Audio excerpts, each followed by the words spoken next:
Good morning, everyone. Happy Monday from a rather rainy Manchester. As I'm streaming this video, it's the 8th of June, and you might be already hearing how hotels are super busy with their budgets. So try selling an expensive SaaS product to a hotel in January or February, and you may well hear, we don't have budget for that. Or if you're trying to sign a strategic B2B agreement, like on FIT rates or whatever, and you don't understand how that impacts the other segments in the budgets that are already set, you are fighting an uphill battle. So between now and basically September, every time you ask someone in a commercial department in a hotel or a GM how they are, they'll say, I'm really busy. They'll probably look at you through this haze of stress and just say, budgeting. You might wonder why it takes so long to plan a budget, especially for a hotel that's been around for a while, has established strategies, maybe was already doing really well. Like, why does it take so long and why is it such hard work for them? Hotel budgeting is a really onerous, lengthy, sometimes slightly mysterious process. It should really be based around data, facts, forecasting, and spreadsheets, but sometimes there's a little bit of can we have an extra 5%? Can we just find an extra 10 grand somewhere? It can take months to complete, and it's almost immediately rendered irrelevant because market forces are changing all the time. So it's really tough for the hotels. And it also has to link up with other, sometimes very manual processes. For example, corporate RFPs are starting basically now. So RFP season is when all the big corporates start asking for rates from hotels. But those hotels haven't even set the budget for next year. So they're again, finger in the air, guessing what those corporate rates are going to be. And whatever they decide now is going to affect the budget, even though it should really be the other way around. So there are so many stakeholders involved and so many different opinions. So there's within the hotel, you've got your revenue, sales, marketing team. The operational teams also obviously have an impact on the budget because they cost money, and there's increase in things like national insurance and salaries. If you want to know more about all those stakeholders that are involved in making decisions in hotels, I have another video all about that complex landscape within hotel management. But it's worth understanding how all of this works, what the timelines for budgeting are, and what you should say to have the best chance of getting budgeted in and smoothing the way for your sales next year. Often, hotels won't change what they're spending on marketing or won't change or increase what they're spending on other tools, even if their revenue is exceeding budget. They'll just attempt to keep costs to a minimum rather than speculate to accumulate or increase their marketing as a percentage of their revenue, for example.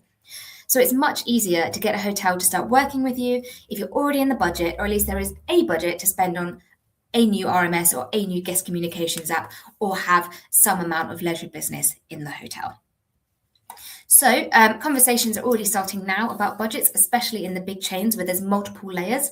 Often the big chains will start by saying, here's what we want to see in an increase in XYZ destination or across XYZ brand. So for example, if a chain has a luxury brand, they might specifically say you need to increase ADR by this amount. It might be, for example, all our hotels in London need to increase revenue by 5% or GOP percentage by this percent. So that kind of information will come down from the big chains. The regional teams that are still in corporate office have to try and find a way to divide that in what seems like a fair enough way, and then it's up to the hotels to fit into that. So often hotels are essentially kind of making up or being very creative about how they can find this. And they may well push back to corporate, and there'll be a bit of back and forth there. And then most, as far as I understand, most owners want to see a budget by mid-November so that they can give their opinion on it as well and then get it all signed off. Some hotels even start the next calendar year without a budget in place because there is so much back and forth. So if you are selling a tech product or a SaaS product, think about the ROI and savings. Now, this probably sounds really obvious to you, but the key is to make it unique to the hotel and the person sitting in front of you. As I said, there are so many stakeholders with different goals, different personalities. So you need to ask great questions to understand what they care about, then demonstrate that you're a trusted advisor, you understand the situation they're in, you've got good credibility, and then help them see that it would be easier and better to work with you than to not work with you. If you're buying on a net rate, like if you're a DMC, a B2B, or a tour operator, you won't be a line item on the budget as such, but you'll be in that leisure segment. So it's important to understand which metrics the hotel is trying to improve. It's always all of them, but there's hopefully a specific strategy being formed. So, for example, if the hotel is keen to increase their ADR, remember that your rate is delivered net, meaning it looks much lower than an OTA rate, where the commission comes out as a cost in a different line of the P&L. So it's your job to educate the hotels on net RevPAR, if they're not already using it, meaning what is the actual revenue that they get after paying commissions, after paying for boosters, after paying for marketing from each channel. You can also kind of helpfully remind them that revenue management is all about yielding, which they will obviously know. Often DMCs and tour operators are selling on a much longer lead time than OTAs and other corporates. So if you are doing that, that should help them to yield on other segments. Ask them about the higher room categories they're trying to sell.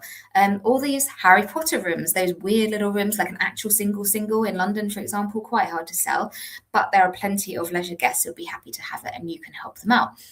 And also, a lot of our leisure guests are actually spending more once they're in the hotel, more on F&B, having a beer at the end of the day, or using the spa, etc. So if your hotel measures that spend per guest, it'd be really interesting to help open their eyes to see what that looks like, because you're looking at total revenue per average guest rather than just the net rate that's coming in.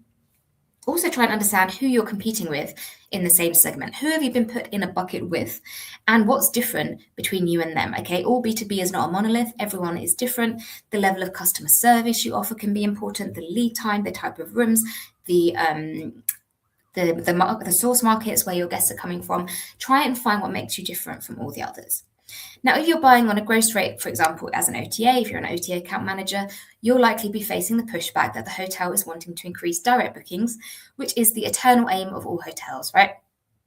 So your job here is to demonstrate how you're bringing different business in, the access that hotels are getting through your platform that they wouldn't have otherwise, the data analytics you have, which are likely much better than our friends at the DMCs and the B2Bs, because you have a lot of search and intent data, which they don't necessarily have. Obviously, highlight the lovely ADR that you're bringing in, the higher room categories that you're selling, etc. But if you've been struggling to even start these conversations and even get in front of the right people, here's a little formula for you. Here's a little way to make it slightly easier to get conversations with the right people. So firstly, what's your name and role? Hi, I'm Emily. I work at XYZ upselling SaaS product. We believe we can help you to, increase ADR, for example. So my name's Emily, I work at this company. We believe we can help you increase ADR by, let's say, 5%. We want to have a number here, and it can feel a bit scary to put a number down, but base it on what your company's already doing, case studies that you've got, other similar hotels in the same area, etc. And then really importantly, through a different ability. So through our, I was going to say AI powered, but that feels a bit like overdone. Through our personalized approach to upselling and supporting your front office in how to improve their upselling. So some kind of thing that differentiates you and sets you apart from other companies that are doing the same thing. So with this, you can hopefully get your foot in the door and start a conversation, open a conversation with the right person in the hotel that's going to help get you into their budget. Wish you all the best of luck. And to any hotel friends listening, I really wish you the best of luck over the next few months. I know it's a really hectic period. Have a fantastic week.